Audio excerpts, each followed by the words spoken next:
नमस्कार दोस्तों, स्वागत है आपका 4 पीएम और न्यूज़ टाइम के मंच पर। मैं हूं आपका दोस्त और होस्ट दिनेश के वोरा। एक बार फिर से नए वर्ष की सबको मंगल कामनाएं और इन्हीं मंगल कामनाओं के साथ हम अपना कार्यक्रम स्टार्ट करते हैं। दोस्तों, 2023 तो आ गया, लेकिन ये एक बड़ा चुनावी वर्ष है। 9 राज्यों के चुनाव हैं। फरवरी में 3 नॉर्थ ईस्ट के त्रिपुरा है, मेघालय है, नागालैंड है, इनके चुनाव हैं। अप्रैल में बहुत बड़ा चुनाव है, एक लिटमस टेस्ट है देखा जाए तो भाजपा का, कर्नाटक। और फिर नवंबर दिसंबर के अंदर जो चुनाव है, नवंबर दिसंबर में वो 5 राज्यों के चुनाव हैं, जिनमें छत्तीसगढ़ है, मध्य प्रदेश है, राजस्थान भी उसके अंदर है और तेलंगाना भी उसके अंदर आएगा। इसके अलावा इस वर्ष एक और राज्य का चुनाव या यूनियन टेरिटरी कहा जाए, कश्मीर का चुनाव भी हो सकता है, तो वो 10वां राज्य बन सकता है। और नवंबर के अंदर ही एक नॉर्थ ईस्ट का राज्य भी आ रहा है, उसमें मिजोरम, उसका चुनाव भी है। अब आज बात करेंगे कर्नाटक चुनाव की, जो कि अप्रैल महीने के अंदर है। यहां पर हमने अपने बहुत सारे कार्यक्रम किए हैं न्यूज टाइम के ऊपर, कई विश्लेषकों से बात की है, टॉक शोज भी किए हैं और लगातार हम हर दूसरे दिन कर्नाटक के ऊपर बात कर रहे हैं। 4 पीएम के मंच पर यह हमारी पहली बातचीत है, हालांकि न्यूज टाइम के मंच पर हम काफी बातचीत कर चुके हैं। कर्नाटक को सबसे पहले हमें समझना होगा। हमारे बहुत सारे दर्शक ऐसे हैं जो पश्चिम भारत और उत्तर भारत से आते हैं, तो उनको थोड़ा उसका कर्नाटक की ज्योग्राफी है, उसका ज्ञान एक तरह से बताना भी जरूरी है। उसके बारे में जो ज्योग्राफी का ज्ञान है, जो ज्योग्राफी कैसी है। 224 सीटें तो हैं, लेकिन अल्टीमेटली कर्नाटक के अंदर कितने डिस्ट्रिक्ट्स हैं, किस किस्म का उनका कॉन्फ़िगरेशन है, कौन कौन से मुख्य हिस्से हैं और अभी की जमीनी परिस्थितियां जो हमें विश्लेषक बता रहे हैं वो क्या है। चलते हैं कर्नाटक के अंदर।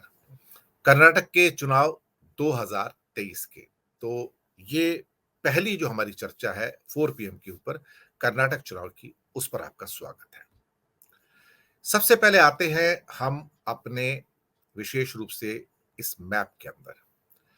अगर आप इस मैप को गौर से देखेंगे तो आपको एक हिस्सा मिलेगा जो येलो कलर का है, पीले रंग का है। ये पीले रंग का हिस्सा बिदार, गुलबर्गा, यादगीर, रायचूर, कोपल, बेलारी, ये दरअसल जो हिस्सा है मुख्यतः ये आंध्र प्रदेश और तेलंगाना के साथ लगती हुई सीमा है। इसलिए इसको कई बार हैदराबाद कर्नाटक भी कहा जाता है, लेकिन अब उसको नया नाम दिया गया है कल्याण कर्नाटक। लेकिन हम दोनों नाम यहाँ पे इस्तेमाल करेंगे, कल्याण कर्नाटक भी और हैदराबाद कर्नाटक भी, क्योंकि ये सारा का सारा आंध्रा और तेलंगाना के साथ लगता हुआ इलाका है। ऊपर आप एक ब्लू कलर का इलाका मुख्यतः आप देखेंगे, ये महाराष्ट्र के साथ लगता हुआ इलाका है। पहले इसको बॉम्बे कर्नाटका भी कहा जाता था। जी हाँ, अभी भी बॉम्बे कर्नाटका कहा जाता है, लेकिन इसका एक नया नाम भी है जो कि चित्तूर कर्नाटका है। इसमें जो लगे हुए जिले हैं उसमें आपका बीजापुर, बागलकोट है, बेलगांव मेन आते हैं। अब बेलगांव तो आपको पता है कि कितना इस समय समस्या चल रही है कि महाराष्ट्र और कर्नाटक के जो विवाद हैं। इसके बाद आप बिल्कुल एक लेफ्ट स्ट्रिप पे अगर आते हैं तो वहां पे आपको एक उत्तर कनाडा और उडीपी और उसके बाद में दक्षिण कनाडा, इसको उत्तर कनाडा, साउथ कनाडा और बीच में उडीपी आता है। दरअसल ये मैंगलोर की समुद्री बेल्ट है सारी की सारी।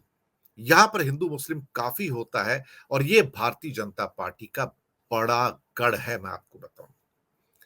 इसके अलावा एक लाल रंग का जितना पोर्शन है, जिसमें कि शिमोगा है, देवनगिरी है और तुमकुर भी है, ये मुख्यतः सारे इलाके सेंट्रल कर्नाटका के आते हैं, केंद्र या मध्य कर्नाटका के आते हैं। इस पर एक किस्म से भारतीय जनता पार्टी का बड़ा प्रभुत्व है, जबकि आपका बॉम्बे कर्नाटका में और हैदराबाद कर्नाटक के अंदर इतना प्रभुत्व भारतीय जनता पार्टी का नहीं है। नीचे का जो एक हरे रंग का जो हिस्सा है, वो हरे रंग का हिस्सा पूरा का पूरा ओल्ड मैसूर का, जिसको आप कह सकते हो, वो हिस्सा है। इसमें देवगौड़ा साहब का जो जनता दल सेकुलर है, उनकी पार्टी का बड़ा प्रभुत्व है, करीब 37 सीट्स हैं उनकी 224 में से। इसमें मांड्या है, मैसूर है, हासन है, कोडागु है और सबसे नीचे चामराजनगर भी है। तो बहुत सारे ये डिस्ट्रिक्ट्स आपके सामने हैं। उम्मीद है आपको थोड़ा-सा इससे एक आइडिया लगा होगा। हम इसके बाद यहाँ भी वही चीज़ दी हुई है, लेकिन यहाँ से एक अगले मैप में चलते हैं। इस मैप के अंदर आप मुख्यतः हिस्से देख पाते हैं कर्नाटक के। बॉम्बे कर्नाटका जिसका बताया मैंने कि जो कि महाराष्ट्र के साथ लगता है, लगभग 50 सीटें। अब सीटें थोड़ी आगे-पीछे भी हो गई हैं। और हैदराबाद कर्नाटका है, जो कि तेलंगाना, आंध्र प्रदेश के साथ लगता है, 40 सीटें हैं। सेंट्रल कर्नाटका जो कि भारतीय जनता पार्टी का गढ़ है, 32 सीटें हैं। कोस्टल कर्नाटका मैंगलोर वाला, जिसमें कि नॉर्थ कैनरा, साउथ कैनरा और बीच में उडुपी आता है, उसमें 19 सीटें हैं। ये दरअसल यहाँ पे हिंदू मुस्लिम का काफी विवाद रहता है। ओल्ड मैसूर 55 सीटें हैं। ये सारा का सारा जेडीएस का गढ़ है। और बेंगलुरु जो कि कैपिटल है इनकी, वहां पे 28 सीटें हैं, जो छोटा सा लाल रंग में आपको दिखाया है। अगर हम इस मैप को थोड़ा-सा आगे चलें कि भारतीय जनता पार्टी का जो प्रभुत्व है और कांग्रेस का जो प्रभुत्व है, 2018 के चुनाव में कैसा रहा? क्योंकि वहाँ पर भारतीय जनता पार्टी को क्या कहते हैं कि मेजॉरिटी नहीं मिली थी, 104 सीटें मिली थी, जबकि 113 सीटें चाहिए थी उनको। यहाँ पर अगर आप देखेंगे तो नीचे का जो इलाका है ओल्ड मैसूर का, जहाँ पे आपके हरे रंग की कॉन्स्टिट्यूएंसी आपको काफ़ी मिलेंगी, ये सारा जनता दल सेकुलर, यानी कि देवगौड़ा और कुमारस्वामी जो कि मुख्यमंत्री भी थे, जिनको अपरूट करके फिर येडियुरप्पा आया, फिर अब बोम्मई है। ये सारा उनका इलाका है।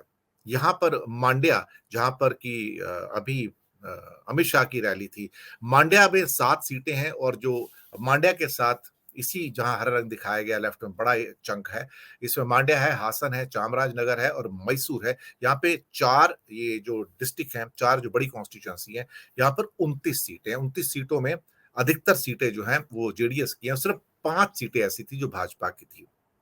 लेकिन कोस्टल कर्नाटका और सारा का सारा जो आपका सेंट्रल कर्नाटका है, जो 32 सीट है, यानी कि करीब 51 सीटें हैं, ये बड़ा होल्ड है, ये भारतीय जनता पार्टी का। जबकि बॉम्बे कर्नाटका में भी थोड़ा आधा होल्ड है उनका, लेकिन जब हैदराबाद कर्नाटक की बात आती है तो वहां भी आधा होल्ड है। लेकिन ये सारे एरियाज में कांग्रेस भी मजबूत है। बॉम्बे कर्नाटका में आप पाएंगे नीले रंग का जो कांग्रेस का मैप है वो भी मजबूत है। इवन हैदराबाद कर्नाटका के अंदर भी कांग्रेस का मैप और जेडीएस के भी कुछ सीटें वहां पर हैं। लेकिन नीचे ओल्ड मैसूर का बॉटम पे जाएंगे और बिल्कुल राइट का बैंगलोर के राइट का जो नीला एरिया बहुत सारा, ये तमिलनाडु से मिलता हुआ सब एरिया है। यहां पर भी कांग्रेस बहुत मजबूत है। ये थोड़ा सा मैंने आपको खाका इसलिए बताया कि अगर आपको थोड़ी चीजें समझ आ जाएंगी तो आपको कहीं ना कहीं इन चीजों को थोड़ा अंडरस्टैंड करने में इजी हो जाएगा। अब यहाँ पर हमेशा त्रिकोणीय संघर्ष रहता है। त्रिकोणीय संघर्ष मतलब कांग्रेस है, जेडीएस है और आपका बीजेपी है। बीजेपी को पिछले चुनाव में मेजॉरिटी नहीं मिला था और बीजेपी की इस बार भी जो हमारे विश्लेषक कह रहे हैं कि हालत ऐसी है कि उनको मेजॉरिटी नहीं मिलेगी, बल्कि किसी भी एक पार्टी को मेजॉरिटी नहीं मिलेगी। अगर कोई एक पार्टी जो इस समय मजबूत स्थिति में, सबसे ज्यादा मजबूत स्थिति में है, तो वो कांग्रेस पार्टी है। अब कांग्रेस के अंदर भी 2 खेमे हैं, एक डीके शिव कुमार है, एक सिद्धारमैया है। सिद्धारमैया वो नेता है जो पुराने जमाने के जो जेडीएस से आए हुए हैं और उनका होल्ड बहुत ज्यादा है। वो मुख्यमंत्री भी रह चुके हैं। लेकिन डीके शिव कुमार बहुत बड़े लॉयलिस्ट हैं और उनके ऊपर रेड्स वगैरह भी काफी हुई हैं। सरकारों ने, भारतीय जनता पार्टी के ईडी, इनकम टैक्स, सीबीआई, किसी ने कोई कसर नहीं छोड़ी है कि डीके शिव कुमार को त्रस्त ना किया जाए। शायद इतनी रेड कांग्रेस के किसी भी एक नेता के ऊपर नहीं पड़ी हैं जितनी डीके शिव कुमार के ऊपर पड़ी हैं। और वो स्ट्रांग कंटेंडर है, संगठन उनका मजबूत है, जमीनी पकड़ बहुत मजबूत है, सिद्धारमैया की भी पकड़ मजबूत है। तो इन दोनों में हमेशा एक टॉस वाली सिचुएशन रहती है। लेकिन अभी तक डीके शिव कुमार जो है मुख्यमंत्री नहीं बन पाए हैं, जबकि सिद्धारमैया बन चुके हैं। खैर, अब अगर हम बीजेपी पे आते हैं तो बीजेपी के पास ले देखे एक लीडर है सिर्फ, टोटल मिला के, उसका नाम येडुरप्पा है। येडुरप्पा को इन्होंने दूध में से मक्खी की तरह निकाल तो दिया और वो लिंगायत ग्रुप जो है वहां पर खास तौर से कर्नाटका में बहुत स्ट्रांग है। करीब करीब 60 से 65 सीटों में 224 सीटों के अंदर लिंगायत का प्रभाव बहुत ज्यादा है, जो प्रमुख सेक्ट है, और येडुरप्पा जो है उनके पक्के भक्त हैं। अब हुआ क्या है कि वहां पर भारतीय जनता पार्टी के नेताओं को, मोदी शाह को इस बात का एहसास हो गया कि बिना येडुरप्पा के अगर निकाल तो दिए, अगर हमने चुनाव लड़ा तो हम चुनाव पक्का हार जाएंगे।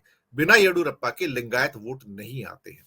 दूसरा, एक अभी राहुल गांधी की जब भारत यात्रा हुई थी, तो जब वो कर्नाटक से गुजर रहे थे तो वो भी लिंगायत के मठ में गए थे। वहां भी उनका एक और सेक्ट है लिंगायत का, पंचमशाली सेक्ट है, पंचमशाली। और वो उसने घोषणा की है कि वो, अगर हमें कुछ विशेष सुविधाएं नहीं दी गई बोमई के द्वारा, जो कि चीफ मिनिस्टर हैं, तो हम राहुल गांधी यानी कि कांग्रेस का साथ देंगे और लिंगायत ग्रुप के अंदर दो फाड़ हो जाएंगे, यानी कि दो हिस्से हो जाएंगे। अब ये स्थितियां जो है थोड़ी सी बीजेपी के लिए विचलित करने वाली हैं। इसके लिए उनको मजबूरी में उनको मुख्यमंत्री पद से हटा के बोमई को लाने के बावजूद, क्योंकि बोमई तो अपनी सीट ही नहीं जीत सकते, उनके हालात ऐसे हैं, तो येडुरप्पा के बिना काम चलता नहीं है। तो येडुरप्पा को वापस से केंद्रीय पदाधिकारी बनाकर लाए हैं भारतीय जनता पार्टी के मोदी शाह कॉम्बिनेशन, ताकि कहीं ना कहीं येडुरप्पा को गुड बुक में रखा जा सके। लेकिन येडुरप्पा नाराज हैं क्योंकि उनके बेटे को कैबिनेट मिनिस्टर नहीं बनाया गया है, जो परिवारवाद की एक बात कह के। लेकिन भारतीय जनता पार्टी इस बात से वाकिफ है कि बिना येडुरप्पा को बिल्कुल पिक्चर में लिए आप कर्नाटक में इलेक्शन नहीं जीत सकते, और तो और मोदी के चेहरे पे भी इलेक्शन नहीं जीत सकते। अब ये आप सोचिए कि येडुरप्पा का चेहरा मोदी से बड़ा चेहरा है विधानसभा के चुनाव में, ये बात मानने वाली है। अब होता क्या है यहां पर वो तो देखेंगे, लेकिन भारतीय जनता पार्टी परेशान है। अब चूंकि सीटें उनको मिली नहीं, तो मांड्या के अंदर, जो कि नीचे जो ग्रीन बेल्ट जो है, यहां पर आप देख सकते हैं राइट में भी, जो ओल्ड मैसूर की बेल्ट है, जहां पर करीब 55 सीटें हैं, वहां पर अमित शाह अब अपनी पैठ बनाने के चक्कर में है। यहाँ पे मांड्या के जो 4 डिस्ट्रिक्ट है, मांड्या, हासन है, चामराजनगर है और ओल्ड मैसूर है, या मैसूर डिस्ट्रिक्ट है, इसमें 29 सीटें हैं। 29 सीटों में से सारी सीटें देखा जाए तो जेडीएस की हैं, देवगौड़ा की हैं, 5 सीटों को छोड़कर। लेकिन जो मांड्या, जो उनका गढ़ है, वहां पर 7 सीटें थी, और 7 की 7 सीटें जो थी वो जेडीएस की थी, तो बीजेपी को वहां पे कोई भी ओपनिंग नहीं है। लेकिन एक 2019 में विधानसभा चुनाव हुआ, जहां पे जेडीएस का एक एमएलए जंप करके बीजेपी में गया, नारायण नारायण गौड़ा, नारायण कुछ ऐसे नाम है उनका, केसी नारायण जो है, वो बीजेपी के टिकट पर जीत गए। और लोकसभा के चुनाव में भी 28 में से करीब 24 सीटें जो थी वो भारतीय जनता पार्टी मोदी के चेहरे पर जीती थी। उसमें एक स्टार है, अमरीश है, वो यहाँ से जीत गए थे, उनको बीजेपी की सपोर्ट थी एक्चुअली। अब सवाल ये पैदा होता है कि क्या भारतीय जनता पार्टी, जिसको कि बिल्कुल भी उम्मीद नहीं है कि मेजोरिटी मिलेगी, तो अब जाए कहां, कहां से सीटें मिलेगी उनको, ले दे के उनको जेडीएस को तोड़ना पड़ेगा, क्योंकि कांग्रेस जो है बहुत सशक्त है अपने एरियाज में। कांग्रेस का जो अपना ट्रेडिशनल वोट बैंक है, क्योंकि सिद्धारमैया और डी के शिव कुमार ग्राउंड पे बहुत स्ट्रांग है, और वो मोदी उनके सामने कुछ नहीं कर पाएंगे, ये भी बात पक्की है। अब यहां पर सवाल ये पैदा होता है कि क्या राजस्थान में जैसे कि पायलट और गहलोत सीटें दिलवा देते हैं, या बघेल छत्तीसगढ़ में सीटें दिलवा देते हैं, लेकिन गुजरात के अंदर जैसे कि कोई लीडरशिप नहीं थी, तो वहां पे कांग्रेस ने मार खाई, जबकि वहां पर हिमाचल में लीडरशिप स्ट्रांग थी, 2-3 अच्छे थे, प्रियंका गांधी की सपोर्ट भी थी, तो वहां पे जीत गई। तो यहां पर समस्या है कि कांग्रेस की लीडरशिप बहुत स्ट्रांग है, ग्रास रूट पे बहुत स्ट्रांग है, उनका बेस भी बहुत स्ट्रांग है। तो एक जेडीएस को तोड़ने के अलावा कोई रास्ता नहीं है। लेकिन जेडीएस को तोड़ने की भी एक लिमिट है, क्योंकि देवगौड़ा साहब जो पूर्व प्रधानमंत्री भी रहे हैं, उनको हरदन हल्ली कहा जाता है, यानी कि वो चरण सिंह जैसे हैं, किस्म से किसान नेता है वो, और उनकी जमीनी पकड़ रूरल एरियाज में बहुत स्ट्रांग है, मैसूर के एरिया में। तो उनको बहुत ज्यादा बीजेपी तोड़ नहीं पाएगी। हो सकता है 37 सीट से खिसक के 35 पे आ जाए, 30 पे आ जाए, इससे नीचे आना थोड़ा मुश्किल है। अगर बहुत डाउन हो गए तो 25 पे आ जाएंगे, इससे ऊपर बिल्कुल भी नहीं जा सकते। लेकिन भारतीय जनता पार्टी के लिए एक बहुत बड़ा, जो येडुरप्पा के अलावा एक बहुत बड़ा जो खतरा है, वो आया जनार्दन रेड्डी का। जनार्दन रेड्डी जो है बेसिकली वो जो हैदराबाद कर्नाटक का एरिया है, ये वहां के नेता हैं बेलारी और कोपल, जहां पर माइंस हैं और इनके ऊपर बहुत करप्शन के चार्जेस हैं। अब चूंकि भारतीय जनता पार्टी से इन्हें उम्मीद थी कि ये उनको वहां पर टिकट भी देंगे और उनको प्लेकेट भी करेंगे, वो किया नहीं, अमित शाह ने बात सुनी नहीं। जनार्दन रेड्डी ने भारतीय जनता पार्टी छोड़ने का इरादा किया। अब यहां पर भारतीय जनता पार्टी को काटो तो खून नहीं, क्योंकि ये जो इलाका है यहाँ पे आप देखेंगे, जैसे कि जो हैदराबाद कर्नाटक है यहाँ पे ऊपर का इलाका है, यहाँ पर आप देख सकते हैं बड़े में। ये हैदराबाद कर्नाटक की जो 40 सीटें हैं, यहाँ पर जनार्दन रेड्डी का और सेंट्रल कर्नाटका के 1-2 डिस्ट्रिक्ट में इनका बहुत बड़ा प्रभाव है। हैदराबाद कर्नाटक के जो डिस्ट्रिक्ट हैं, वो बता देता हूँ यहाँ पे मैं। यहाँ पे बीदर है, गुलबर्गा है, यादगीर है, रायचूर है, कोपल तो उनका है ही है, बेल्लारी है और एक और डिस्ट्रिक्ट है। तो ये यहाँ पर इनके बहुत बड़े प्रभाव क्षेत्र आते हैं। अब सवाल ये पैदा होता है कि जनार्दन रेड्डी जो हमारे विश्लेषक हमारे कार्यक्रमों में आते रहे हैं, वो कहते रहे कि 20 से 25 सीटों पर जहां पर बीजेपी को डेंट मारेंगे। अब ये इतना बड़ा डेंट है कि जिसको पार पाना थोड़ा-सा भारतीय जनता पार्टी के लिए बहुत ही मुश्किल है, क्योंकि ये हैदराबाद कर्नाटक में 40 सीटें हैं। इन 40 सीटों में एक बड़ा लॉस होता हुआ जो है इनको नजर आ रहा है, क्योंकि यहाँ पर बीजेपी और जेडीएस और कांग्रेस ऑलमोस्ट तीनों के अंदर ये सीटें डिवाइड थी यहाँ पर। यानी कि एक किस्म से जहाँ जेडीएस जेडीएस के पास 3-4 सीटें थी, कांग्रेस के पास काफ़ी सीटें थी और इनमें से बीजेपी के पास भी कुछ सीटें थी। अगर 20 से 25 सीटों पे यहाँ पे लॉसेस आ रहे हैं बीजेपी के, तो आप समझ लीजिए कि तभी बीजेपी डेस्परेट है कि ओल्ड मैसूर में देवगौड़ा साहब के गढ़ में कुछ सेंध मारी जाए तो उनको कुछ प्राप्त हो जाए। लेकिन स्थितियां बीजेपी के लिए दिन प्रतिदिन कर्नाटक में कठिन होती जा रही हैं और कांग्रेस यहाँ पे मजबूत है। अगर यहाँ पर चूंकि जेडीएस जो है वो कांग्रेस के वोट तो काटेगी नहीं, ये कोई आम आदमी पार्टी तो है नहीं, तो यहाँ पर बीजेपी और मोदी सरकार बड़े खतरे में है, क्योंकि बोमई साहब तो अपनी सीट नहीं जीत सकते। दूसरा, बहुत बुरा गवर्नेंस है इनका कर्नाटक के अंदर और राहुल गांधी हमेशा कहते हैं कि 40% कमीशन की गवर्नमेंट है। कमीशन तो कर्नाटक में आपको हर जगह पर मिलेगा।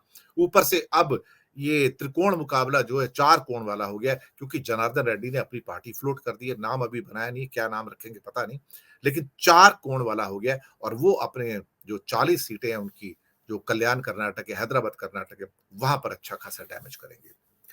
दोस्तों, ये स्थितियां जो कर्नाटक में इस टाइम बड़ी फ्लूइड है और यहां पर चूंकि लोकल लीडरशिप बहुत ज्यादा स्ट्रांग है, देवगौड़ा है, कुमार स्वामी है, डीके शिव कुमार है, सिद्धारमैया है और जनार्दन रेड्डी भी है, तो लोकल जो यहाँ पे जो सेटरैप्स हैं वो बहुत मजबूत हैं और विधानसभा के चुनाव में जब मोदी जी किसी मजबूत विरोधी पक्ष के नेता के सामने आते हैं तो फिर उनकी दाल नहीं गलती है, हमने हमेशा देखा है। कर्नाटक के अंदर स्थितियां भारतीय जनता पार्टी के लिए हाथ में से निकलती नजर आ रही हैं, यानी कि भारतीय जनता पार्टी के लिए जो पिछली बार 104 सीटें थी 224 में, वहां तक पहुंचना भी एक किस्म से चांद तक पहुंचने जैसा है। मैं आपको बता दूं, इतने शॉर्ट में आपसे कह सकता हूं। तो दोस्तों, आप बताइएगा आपको कार्यक्रम कैसा लगा कर्नाटक के विश्लेषण के ऊपर। आशा है आपको कर्नाटक की ज्योग्राफी और उसके जो मुख्य हिस्से हैं उसकी थोड़ी सी अंडरस्टैंडिंग बढ़ गई होगी और आने वाले दिनों के अंदर हम आपके सामने कर्नाटक के ऊपर और बेहतरीन विश्लेषण भी लेकर आएंगे, इस बात का आपसे वादा है। एक बार फिर से 2023 की मंगल कामनाएं आप सबको। 4 PM और न्यूज टाइम को सब्सक्राइब करना बिल्कुल मत भूलिएगा। धन्यवाद आप सबका।